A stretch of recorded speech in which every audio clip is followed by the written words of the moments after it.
95% of your murderers and murder victims fit one MO. You can just take the description, Xerox it, and pass it out to all the cops. They are male minorities, 15 to 25. That's true in New York. It's true in virtually every city. And that's where the real crime is. You've got to get the guns out of the hands of the people that get killed. So you want to spend the money, put a lot of cops in the street, put those cops where the crime is, which means in the minority neighborhoods. So it's one of the unintended consequences is people say, oh my God, you are arresting kids for marijuana that are all minorities. Yes, that's true. Why? Because we put all the cops in the minority neighborhoods. Yes, that's true. Why do we do it? Because that's where all the crime is. And the way you get the guns out of the kids' hands is to throw them up against the wall and frisk them. And then they say, oh, I don't want to get caught, so they don't bring the gun. They still have a gun, but they leave it at home. Whoa, hey guys, what is going on? Welcome to the Good Hombres Report. I am your host, the Alpha Liberal, and wow, our first show on the channel. I'm kind of excited, kind of nervous. Hopefully you guys like, comment, and subscribe, and put that notification bell on to get the algorithm into the YouTube universe to help our channel out and get our voices be heard and put out there. So the audio that you just heard at the beginning of the video is, of course, audio from our presidential candidate, Mayor Michael Bloomberg. It was actually from an event held by the Aspen Institute in February 2015. And the reason that you guys are only seeing audio, or only hearing audio, is because, well, Bloomberg and his campaign team wisely requested the Aspen Institute to not publicize the video because, as you heard in the audio, it's borderline racist, and you could even argue pretty racist. It was, of course, leaked by a fellow podcaster, a black Bernie Sanders supporter, Mr. Benjamin Dixon. Big ups to him for getting the word out there. And this is just an interesting turn of events for Michael Bloomberg, who has been essentially buying his way into the election, and he's been advertising like crazy in preparation for Super Tuesday to get as many states as he can to bump up his delegates, because he did start the race late. But he, in a lot of polls nationally, he's climbing past Klobuchar. He's climbing past Warren. Some polls have him at number 3, right behind Buttigieg and Bernie Sanders. And so you would think that something like this, a controversy like this, would be picked up immediately by all the media outlets. Interestingly enough, it's only really the conservative outlets that pick the situation up.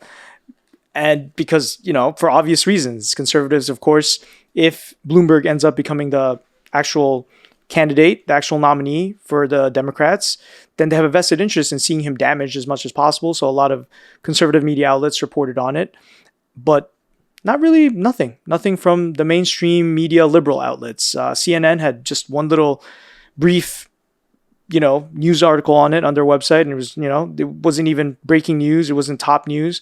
And I think MSNBC, when I went to MSNBC, they actually had in the corner, they had a little video actually of a black supporter of Bloomberg trying to defend him for the statements. And so it's absolutely ridiculous. This is what I hate about politics so much. And hopefully when we get more episodes out there, you can notice that this is a theme I really go back to all the time, is the complete and absolute hypocrisy within politics. See, whenever a scandal breaks, I always look at it through the prism of the other side. So what I mean by that is, if, let's say, there's some Donald Trump, give Donald Trump as an example. If he has some controversy, some scandal that leaks, before I make an opinion on the issue, the first thing I ask myself is, what if this were Barack Obama? What if this were Bernie Sanders? What if this was Elizabeth Warren? What would I think? And after I answer that question, that's when I begin to formulate an opinion. And conversely, if some scandal breaks about Bernie Sanders, some scandal breaks about Elizabeth Warren, the question I ask myself is, what if this were Donald Trump? What would I think? And then I formulate my opinion from there.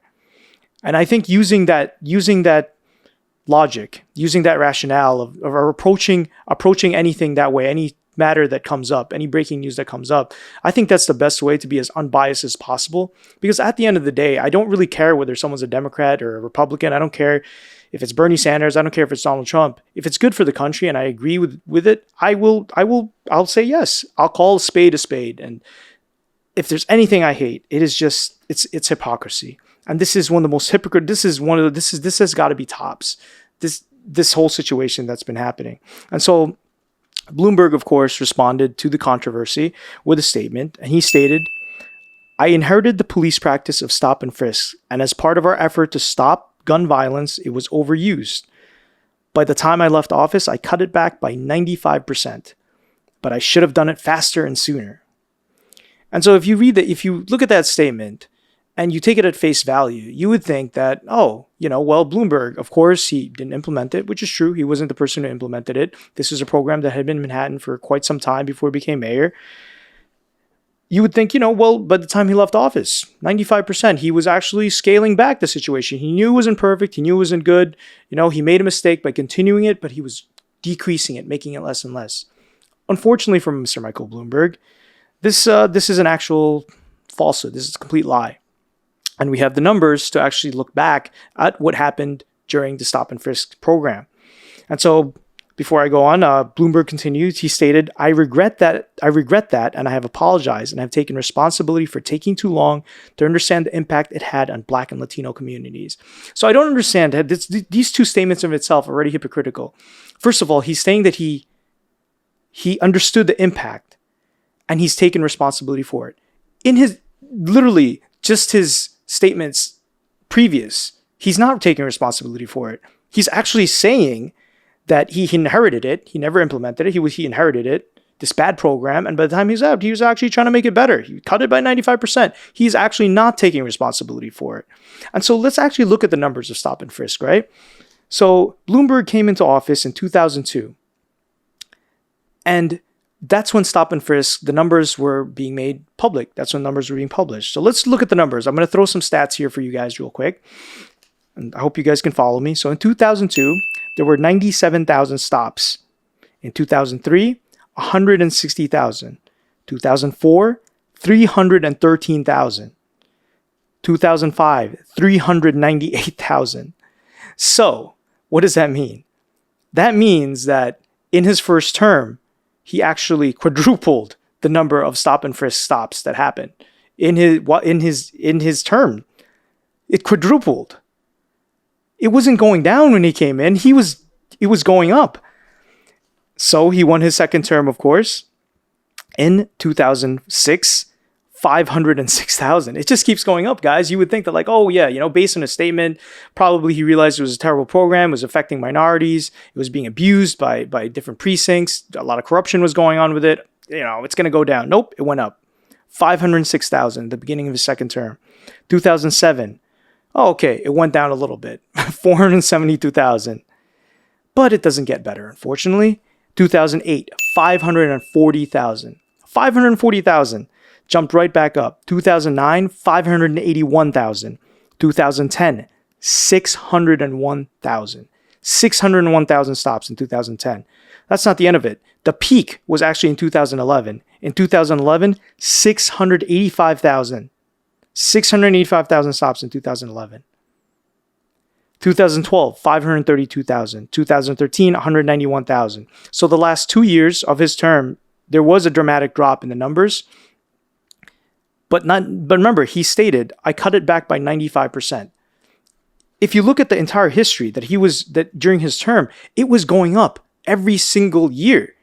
It was going up dramatically up until his last term, the last 2 years, and went down dramatically. But where did he get that 95% figure from? Because even if you take the peak of the stop and frisk was in 2011 with 685,724 people that were stopped, right? By the end, it was 191,851 in 2013. That's only a 72% cut, which is, it's significant, but it's not 95. It's nowhere near 95%. So essentially, Bloomberg is just straight up lying. I don't know where he pulled that number from, but it is a complete and utter lie. And so this is just the ridiculousness of it all. And if you this is why you should never take anything anyone says at face value. Because again, him saying those statements, saying that he inherited it and that he cut it by 95% by the time it was out of office, you would think that it was decreasing the entire time, and it wasn't. It wasn't. It was increasing, quadrupling in some years, in some of his terms. Quadrupling, guys. And this is, again, the hypocrisy that I absolutely hate. In fact, he was one of the most ardent supporters of the program. He continued to defend it. That is why that Aspen Institute leaked audio that you guys heard, that was from 2015. He was already out of office and he was still defending it. But yet, if you took his statement to defend himself in 2020, you would think that the narrative that he was spinning was, oh no, it was a bad program and I knew it and I cut it back by 95% by the time out of his office. What a spin. What a ridiculous spin that is. Oh my goodness. In fact, in spring 2013, there was not spring 2013, there was a lawsuit. Of course, people filed lawsuits because this system was historically abusing minority communities. If you look at the numbers, if you think, oh, did this actually decrease the crime though? Was it actually working though? Those numbers I rattled off to you guys, what percentage do you think actually ended up in a conviction or a fine? Not even a conviction, a fine. Maybe 50%, well, 50%, it deters criminals. Yeah, okay. Take away my Fourth Amendment to be unreasonably seized. Sure, I'll give that up for 50% of crimes, 50% of criminals being put away. Nope. Well, what do you think, 40%? 30%? Guys, stop and frisk historically, 88%. 88%. Those numbers, look at those numbers that I just rattled off to you. 88%. No conviction, no fines. And if you want to look at the demographics that this affected the most, 54% of those who were stopped were Black, 32% Latino. So 86% of people who were victims of stop and frisk, 86% were Black and Latino, and 51% were between the ages of 14 to 24. So the people that this was happening to were young Black Latinos and young Black men and young Black Latinos between 14 to 24 affected by this rule. And 88%. No conviction, no fines, nothing. And this was the program that Bloomberg was defending. And in spring 2013, when the class action lawsuit from all the victims had been finally gotten to the media, Bloomberg, of course, he defended it. He stated, the numbers put the lie to the racist allegations. In fact, the percentage of stops of Blacks is less than that of whites and Asians when adjusted for crime reports. So he's kind of fudging around the numbers. He's saying, well, Black people commit more crimes. So if you actually look at Blacks and Latinos committing crimes in proportion to the number that are being stopped, and it's fine. It's fine. Really? 88%, no convictions, no crimes. 88%, taking away the Fourth Amendment just for that. Absolutely ludicrous. And in fact, this case, which is Floyd versus City of New York, it was ruled unconstitutional. He lost the case. The judge essentially said, it was Judge Shira Shinlin. She ruled that stop and frisk had been used in an unconstitutional manner and had directed the police to adopt a written policy to specify where such stops are authorized. So essentially, the city council had stated, look, if you're going to implement this thing, you need to have it written of exactly why you're stopping people. Put it into writing. What logic you're using to stop people if you're going to do this program. And you know what Bloomberg did? What he did was that he went on a radio show and he defended it. He doubled down on it. He stated, one newspaper and one news service, they just keep saying, oh, it's a disproportionate percentage of a particular ethnic group. That may be, but it's not a disproportionate percentage of those who witnesses and victims describe as committing the murder. In that case, incidentally, I think we disproportionately stop whites too much and minorities too little. Did you guys hear that? I think we disproportionately stop whites too much and minorities too little. It's exactly the reverse of what they're saying. I don't know where they went to school, but they certainly didn't take a math course or a logic course. So according to Bloomberg, they stopped whites too much on minorities too. So 86% were black or Latino, young black or Latino men. 86%, 88% no conviction, no fines. And they stopped white people were just stopped too much in this program, according to Bloomberg. This is goes to show how out of touch these people are. And, he got a lot of flack for that statement. And so what did he do? He tripled down on it. The very next day. He stated, for years now, critics have been trying to argue that minorities are stopped disproportionately. If you look at the crime numbers, that's just not true. The numbers don't lie. Well, Mr. Bloomberg, the numbers don't lie. We've seen the numbers. They don't lie. You are, for all intents and purposes, a complete just scumbag, a racist scumbag. There's no other way to put it. And so you would, again, if you're a Bloomberg supporter, you're probably thinking, well, this was in 2015. All those remarks were from years ago. He learned, even if you just take away all the numbers, you don't want to look at the numbers. You don't like the numbers. Okay. Which you can look up yourself if you want to. I'll put links in the video description down below for all the information if you guys doubt me. Let's take a look at a video from January 2019, shall we? I believe it was from the Naval Academy, where Bloomberg was asked by a midshipman about the stop and frisk program that he implemented in the city of New York, that he continued and he was a supporter of. So let's check out that video real quick and see what he has to say in January 2019. Good evening, sir. I'm Midshipman First Class Amanda Gana from 4th Company. Sir, earlier you said that discrimination to one is a threat to everyone, but there have been a lot of controversy surrounding your support of the policy stop and frisk that was mainly used by law enforcement to target African Americans and Hispanic Americans.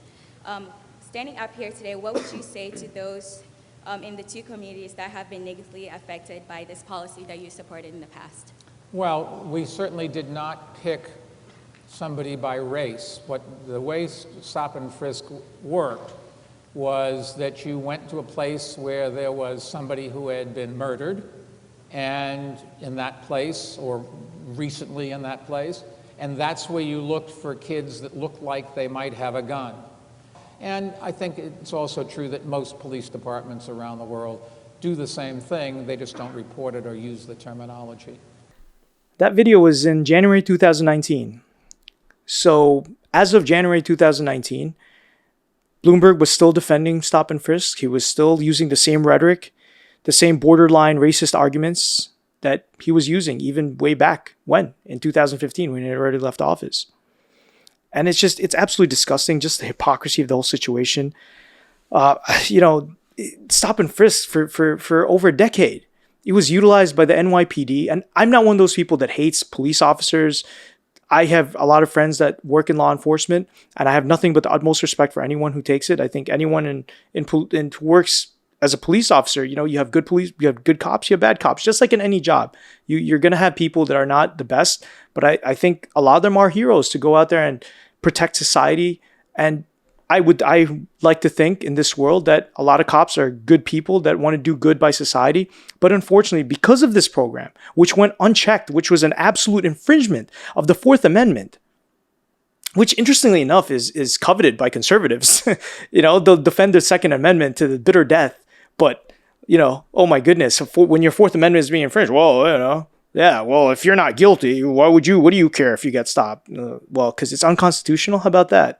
I mean, there were precincts in the class, according to class action lawsuit, there were precincts where they would hang pictures of minorities in the precinct with a wanted sign. People, young black Latino men that never had any criminal history, they would put a wanted sign, or they would stop them at gunpoint just because they were sitting there, just because the cops didn't like them.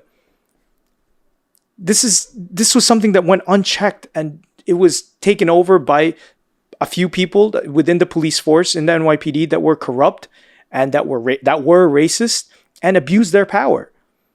And the courts who told Bloomberg, hey, this is unconstitutional and you should probably put it in writing exactly. If you're going to have a program where you stop people, where you infringe upon the Fourth Amendment, you should put it in paper, make a policy of what is actually the criteria for stopping someone. And Bloomberg didn't want to do it. He appealed it. And again, as of January 2019, as you guys heard in that video, You hear what he said? How is that not racist? We're looking, if there's a crime that happened, he would go to those communities and he would purposely look for people who looked like a criminal. Looks. That's the definition of racism. You are putting criminality, you're judging criminality based simply on looks. The epitome of racism right there. If you're a Bloomberg supporter, how can you support this guy? And it was actually November 2019. That's when he started making his apology tour. That's when he started taking back his statements, his defense of stop and frisk this entire time. And I want to go back to that original defense that he stated today about what he said. And again, just lies and hypocrisy. If you follow that narrative of, I inherited a police practice of stop and frisk, and by the time I left, I cut it by 95%. Of course, all lies. Again, absolutely all lies. By all measures, this is a complete and utter lie. And I want to end it with this, because this is a theme again that I really want to bring home to everyone. I hate identity politics. I hate tribal politics, because what it does, it breeds hypocrisy, and it takes people from being able to think for themselves, and it makes them brainwashed. And so our great president, Donald Trump, ever the opportunist, of course, tweeted about this whole controversy. And his tweet was, "Wow, Bloomberg is a total racist." From Donald Trump. But okay. What does Donald Trump think of stop and frisk? Let's look at some clips of what Donald Trump thinks of stop and frisk, shall we? I want to know, what would you do to help stop that violence, black on black crime? Right. Well, one of the things I'd do, Ricardo, is I would do stop and frisk. I think you have to. We did it in New York. It worked incredibly well. And you have to be proactive. I've told them to work with local authorities to try to change the terrible deal the city of Chicago entered into with ACLU, which ties law enforcement's hands, and to strongly consider stop and frisk. It works, and it was meant for problems like Chicago. It was meant for it. Stop and frisk. Pot, meet kettle. Atrocious. Just absolutely hypocritically atrocious. 7 minutes later, President Donald Trump deleted the tweet. I guess he remembered which side he stood on. Anyway, guys, that's our coverage for the Michael Bloomberg stop and frisk scandal for February 2020. I am the Alpha Liberal, signing out.